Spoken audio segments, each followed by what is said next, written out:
मैं आपसे कहता हूं, ये जो तुमने एक दिन 2 दिन पहले इंटरव्यू दिया, एब्सोल्युटली नो, हम बिल्कुल नहीं देंगे अड्डे।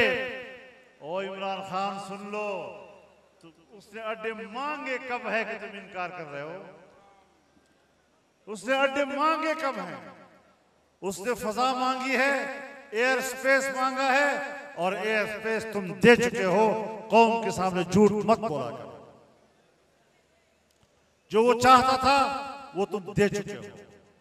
कराची एयरपोर्ट पर उनके तैयारे उतर चुके हैं, वहां से वो तेल भर चुके हैं, और तुम कहते हो कि हम उनको पाकिस्तान की सरजमीन नहीं देंगे।